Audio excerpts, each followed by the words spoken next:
So hi, Lynne Cazaly. Thank you so much for having a chat with me today. And thank you so much for adding one of your many books into the Lockdown Library.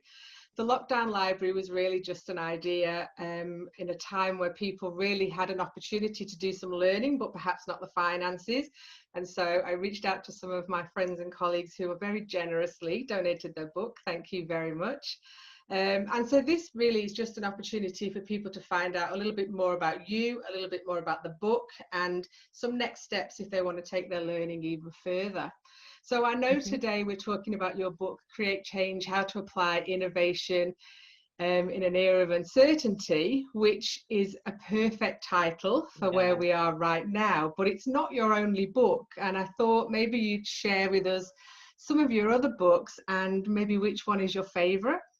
Oh, which of my favorite? Well, hello, and thank you for the opportunity to do this with such a generous feat to bring people together and to share people's thinking and ideas and help, give people something to do in lockdown.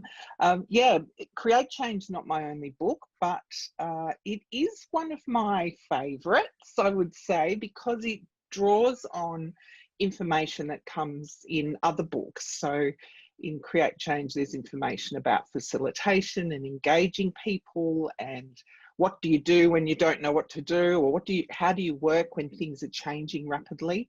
And so I chose this one for the Lockdown Library because I thought it's going to be the most practical or the most relevant for people in these times.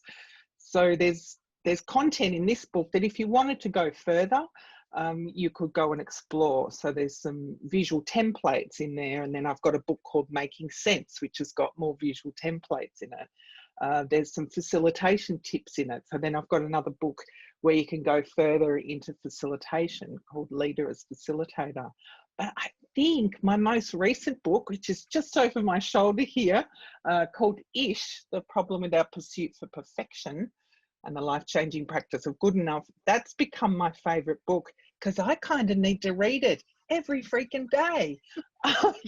We can have this belief that what we're doing is not good enough, or that we need to try harder, or the world won't accept it. And what I learned by researching perfectionism is that I have it, and you have it, and most of us have some little degree of perfectionism, and there are some different types. So even the act of writing a book and putting it out there takes us through, all of our kind of internal struggles and beliefs about ourselves. So I kind of like Ish because it's got a couple of typos in it, and I made the cover myself. It's made out of a font I made myself. I did the layout myself, so it's not perfect. And that's the whole point of it. In fact, none of my books are perfect. And sometimes people email me to tell me where there's a typo. But that's the whole point, right? That the sort of world that I'm trying to live in is one where I don't have to be perfect, but rather try and make some decent progress. And I think in this time particularly, we need to give ourselves that space to not be perfect, because a lot of people are having to do things that they never thought they would have to do, make decisions they never thought they would have to do, and write processes around things that they could never imagine. And they're not going to be perfect. And there'll be some, I feel for politicians and leaders right now, because there will be some review of decisions made, but I think we have to understand that in life it's not going to always be perfect the first time around. No, and in the book, in the Lockdown Library, Create Change, I talk through 5 things that will help you work in times of uncertainty. And the first one is about starting before you're ready. So it's that message that we can't get everything complete and finished. We are going to have to put some things out there in their early stages. And that's part of being able to work and adapt in these times. So yeah, I have to eat my own or drink my own medicine, as well as sharing it with the world, is to remember that even though you might think this or write about it, we're not perfect. We're continually learning and adapting as well. So Pick up your own book and read it. Yeah.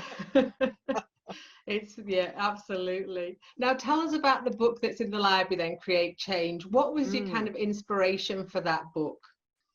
Well, I was part of a speaking program at the time. I was doing some mentoring with Matt Church and the Thought Leaders community, and he had a program called Showcase. So you spent the year preparing a keynote and then delivering it to a bunch of event managers. And so you had to have a book to go along with that. So I'd worked out what my talk was and then made sure I just had the book to match. And by doing that, by going into more detail in the book, the keynote became the entree, and then the book had much more detail in it. So there's space in there to draw in it. You can write your ideas, write your thoughts. There's plenty of my visuals, but there's also some nice snippets of what I think are the key things we need to do when times are deeply uncertain and constantly changing. So it was a book designed to support a speech or presentation, but it absolutely stands on its own as well. And it sounds as though you've gone even deeper now, and there are a range of books that you've written around some of the key topics in there. Yes, yeah. So if you imagine like that book was sort of sitting above here, and then I've gone down each of those rabbit holes or Australian wombat holes to find out what's down this path. So I've gone down the path of Agile and written a book called Agile-ish, and down the path of facilitation, sense making, and then perfectionism. And then I'm working on another book at the moment called Better Ways of Thinking and Working. So that's having a look at how the world, the way we work is needing to change, and some motivations and inspirations in there for how to do that. And I know that you, obviously you're a queen of writing books, but you also create programs that sit with the book so that people can actually use some of that practically. How can people get access to your courses and your programs? Yeah, just jump on my website, lynnecazaley.com, and on the What's On column, which is on the right-hand side, I've got a logo for each of the programs that I'm running at the moment. I'm doing some 90-minute sessions. So there's a 90-minute session just on visuals. There's a 90-minute session on how to be engaging online and run engaging training. There's a 90-minute session on how to work the chat box in your online software, meeting software, because there's lots of gold there that we might be missing out on bringing into the team or bringing into the conversation. So all of those are there on my website, and really loving running compressed versions of what might have been my full day program. Can't keep people online all day, so I'm just saying, let's take the best bits, compress it, accelerate it, come on in, we'll get it done. And that's been my my goal in these times, some short, digestible pieces of interesting and skill-like sessions. So you come out with something. It's not just waffle. No waffle. Yeah, and I think that's the future, isn't it? Is that people want something actionable that they can do right away without having to just go back and say that was motivational. That's what your public speaking is for, to motivate people. But then the training and the books is about taking that deeper and making some changes in their practice, I guess. Absolutely, and getting those practical tools. So in the lockdown book, Create Change, there's some templates up the back that people can use to capture notes in their meetings or use them to facilitate conversations or planning with their clients or colleagues or team. So very practical skills and practical tools to put into work in these crazy, uncertain times. Yeah. So what would you say is the main message of the book that's in the library, Create Change? Is there one key message that people can take away? Yeah, I think so. There's 5 steps that I map out, and I think it's the third step, which is about experimenting. And I say, try something else. So we might have tried something, we don't know how that might work, but depending on what happens, we can then go again and try something else. So the idea of experimenting, I'm seeing a lot of businesses having to do this, and individuals and families, we're having to experiment in different times. And this gives us such greater confidence to try new things, and then it gives us feedback on how that thing went. And if we can adopt more of that sort of mindset, if we're more willing to have an experiment or to try something, that opens us up to learning so much more and progressing more. And I think it makes us better people to live with and to work with, because we become more flexible and adaptable rather than being kind of blocked and locked and closed down. But going, yeah, okay, let's try that. Let's see what happens. And I think experimenting. I seen, because I have a young son, and I see his generation are actually being taught at school, give it a go. Doesn't matter if it goes wrong. So they're kind of bringing that change of attitude into the workplace, I guess, now and in a few years. That it's okay, give it a go. And a lot of the work that I do is in continuous improvement, and I always say to people, you can't improve on nothing. Do something and then you can make it better. So true, so true.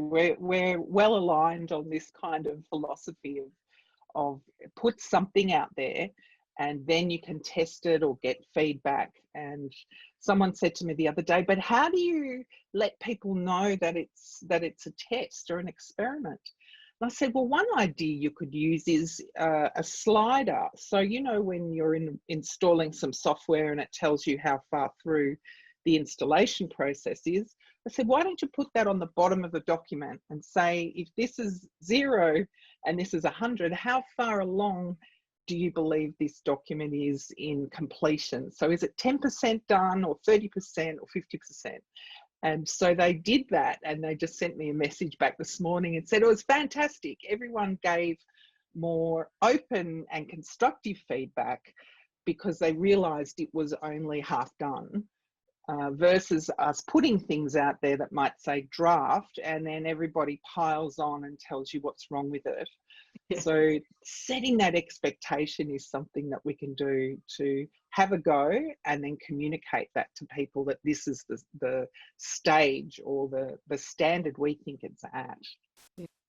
And I love that with your other book, Ish, that you actually sent out the first draft and then did the second draft based on some of the feedback that you got, which is a fantastic idea. Instead of just sending it out there, it's perfect, this is my perfect document. It's almost, all right, tell me what you need to change and I can do that.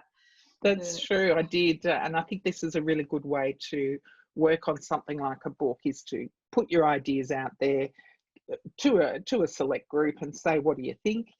And then I put it was about the second or third edition, and I actually put it for sale on my website, and a bunch of people bought it, and it hadn't even been edited. And someone wrote a review, oh, you know, it's very repetitive. And I went, yeah, because an editor hasn't been through that yet. And now since then, editors helped me refine what the message is and get it into order. It's a lighter read, it's quicker, you could almost read it in one sitting, sit on the couch, put a blanket, cup of tea, get into the book-ish. And can people buy your books on your website? They can head over to lynnecazaley.com and access your programs and your other books. Fantastic. So is there one thing that you could tell people to start doing now that will make a big impact on how they think?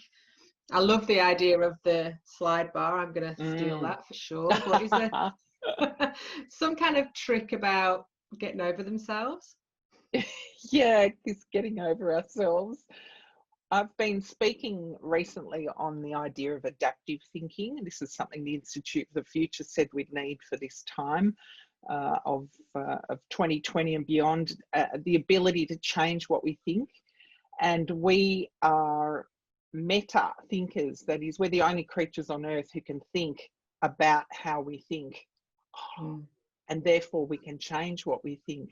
So that's the thing. If you can just slow down for a moment, and instead of being caught up in everything that you are thinking, if you could stop and look at those thoughts for a moment, if you could recognize what you were thinking and realize that you can change it, whatever that is, however you would like to change it, that is powerful. That is powerful stuff. We are adaptive thinkers. We were born this way. And sometimes we get locked into forgetting that flexibility is available to us all. Yeah, no, that's a fantastic thing. And it fits exactly with my philosophy, is that my kind of mantra is being better together. And we can always be better. And that's that with that adaptive thinking. If you think you can be better, you can be better.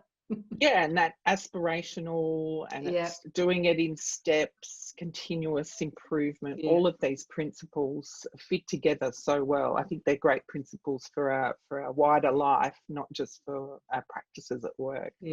Yeah, fantastic. It's been so good to talk to you, Lynne. And thank you so much. So just to go over again, people can access your other books and your programs at lynnecazaley.com.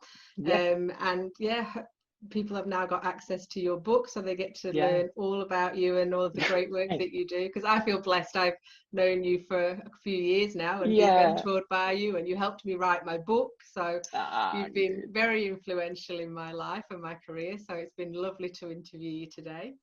Thank you. It's been my pleasure to be here and to see what a wonderful project you've been able to initiate in these times, and the people you've been able to bring into that. All applause and kudos to you and the people you're helping. Well done. Thank you. Thanks.